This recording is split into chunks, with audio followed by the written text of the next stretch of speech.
Hey, what's up, guys? Eric here, and I have a question for you. Do you think superhero movies, superhero stories have become lazy? Are you bored with like the third act of movies? You don't think there's any reason for it to be happening? You don't care about the characters? Do you feel like Hollywood has become very lazy when it comes to superhero stories? Well, James Gunn does.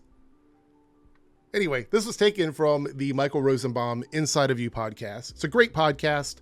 If you have not checked it out, definitely check it out. He has a lot of great guests, and it's Lex Luthor. You can't go wrong. You cannot go wrong with that podcast. Definitely check it out. Highly recommended. Anyway, I saw this tweet come across my feed from Discussing Film, and I'm like, yeah, I remember him saying that in the podcast. I remember hearing it, but I also remember there was other context there.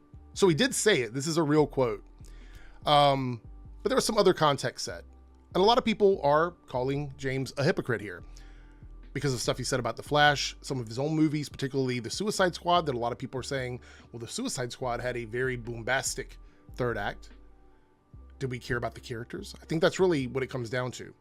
However, we're going to take a look at the full quote, so we're going to jump over for that. But before we do that, if you enjoy this video, hit subscribe, become part of the Airrickverse. We talk about stuff like this all week long, live streams, videos, all the above.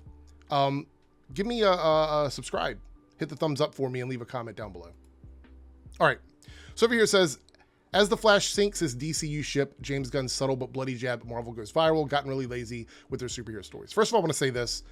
The Flash movie has never been confirmed to be part of the DCU, although it is doing extraordinarily poorly. We'll talk about that in just a bit. But a lot of people are saying his comments about the movie and all the hype surrounding the movie make him a hypocrite. And I have an article that talks a bit about why that happens. And I think we need to be more mindful about how Hollywood functions. But let's take a look at this full quote about lazy superheroes here.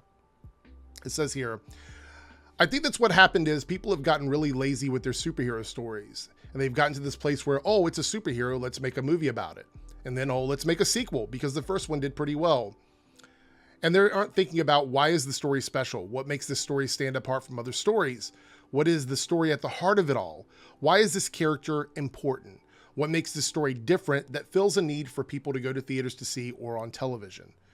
And before we talk about the next part about that, I think it goes without saying that at the very least, the 3 Guardians of the Galaxy movies, even though some people didn't totally love the second one, you have to admit that people gave a shit about the characters. They cared about the characters. We cared about a tree and a raccoon. We cared. So I don't think there's anything hypocritical there. I think he's absolutely within his bounds with that because I think we care about Guardians. I love the third movie. I felt really good about that movie when the franchise wrapped up or when that trilogy wrapped up. I don't think there's any hypocrisy there. And then he goes on to say, and I think that it's just people have gotten a little lazy and there's a lot of biff, pow, bam stuff happening in movies. And I'm watching third acts of superhero films where I really just don't feel like there's a rhyme or reason to what's happening. I don't care about the characters and they've gotten too generic. And a lot of people are pointing towards the Flash movie and how James has now signed on Andy Muschietti for Batman Brave and the Bold. Yes, the third act of The Flash is, I think, without a doubt, the weakest part of the movie. Okay? But I don't think that we necessarily don't care about the characters, which I think is a very important component about this quote. I cared about the characters in that movie. I actually wish we would have had a little more time with some of them, particularly Supergirl. I think Supergirl could have stood to have a little bit more time. Does that go back to his point about like getting to that third act and just looking for the big, what does he say here? Biff, pow, bam stuff? I mean, I don't know. I don't know. I don't have an answer for that. However, I don't see any hypocrisy in this. Number one, the Flash movie was not a movie that he was involved with the groundwork of building that film. He inherited that movie. He's never claimed that movie was in the DCU. And as far as I know, even up till now, unless when this video comes out, it's been announced, I don't think Ezra Miller, I don't think they've been signed on for any sequel at this point. And Andy Muschietti said there will be no sequel without Ezra. So I'm going to assume that this is it. It's a one and done movie. And we're not going to see anything like that. We won't know whether or not James is being hypocritical about his statements here until we see the Superman film, because that's a film that he's directly involved with making. And then subsequent stuff in terms of like the DCU. Sorry if you can hear my phone vibrating. That is life. All right. It says, why James Gunn had to call the Flash movie great, explained by Hollywood marketing expert. So this is Hollywood marketing expert Terry Press offers her insight into James Gunn's relationship to The Flash, explaining why he has to express enthusiasm about the film, directed by Andy Muschietti. The Flash sees the return of Ezra Miller as Barry Allen and serves as a reset of the DCU canon. Prior to its release, the film was widely hailed as one of the best offerings of the DCU thus far, which, by the way, they're saying DCU there. It is still a DCEU movie that resets into the DCU. So I think trying to pigeonhole it into the DCU is a little bit disingenuous. With Gunn, co-CEO of DC Studios, calling it one of the best superhero movies he's ever seen. And that's the issue people have, because clearly the movie is not performing well financially. And we'll talk about that in a second. This was the explanation. When you inherit movies that you didn't make, you still have to own them. You are still responsible for making them the best they can be and releasing them in the world. It's kind of a catch-22. You can't say, well, my regime starts here. It's like you have these movies and you have, and in the can, sorry, and you have to deal with them.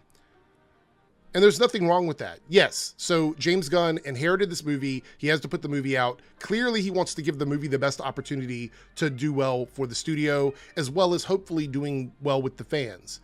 And by all accounts, most people that I know who saw the movie early, like friends of mine, this is all anecdotal, by the way, said they enjoyed the movie.